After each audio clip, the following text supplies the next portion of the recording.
Okay? Muna siya ang risk assessment. Ano mo siya sa insurance? Okay? Manila. Now, example ha. So, ato na lang ikuan. Iteratory. So, these are the flammable materials being placed near your entrance door, no? O doon kayo sa building. Now, these are construction materials. Unsay hazard din makita? Unsang danger? Hazard or maging cost? Ang hazard din. Ang hazard is the presence of kay mo man source of accident ba ang hazard or the danger, no? Mga flammable materials like paint, diba? Flammable materials. Sample sa ito, mga paint and sample na po thinner diyan, no? So kana siya. Mo ni hazard unsay may maging risk, unsay pwede maging effect.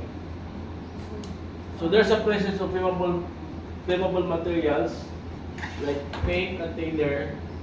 Ang risk is magkaroon ng fire. No? Fire incident or fire. Okay? So karon, unsa ang atong risk assessment ana? So ang risk assessment is likelihood times severity. We determine if significant ba ang risk or non-significant ba ang risk. Tama? If significant ang risk, dapat i-address na siya. No? Mupasabot na sa imminent danger. So it should be acted upon immediately after recognizing the hazard and the risk. So ang likelihood, Sige lang, matumba mong. sorry. Pastor, Dara, Pastor. Napay marker po. Okay. Anak na. Salamat. Karo siya na. So ang likelihood ani, so this is a very simple way to do the risk assessment.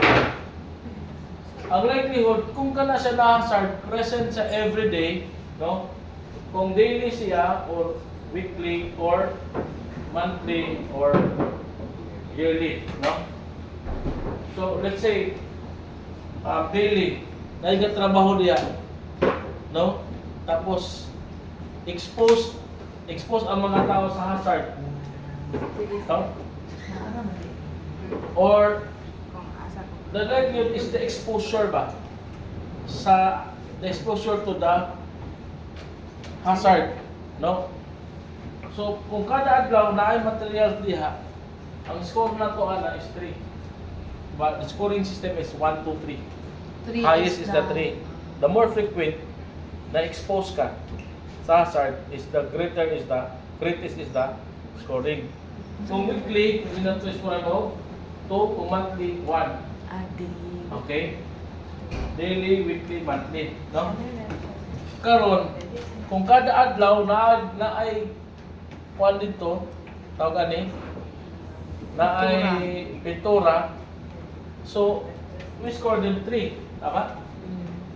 Nakuha na to. Or kung gusto niya appeal ang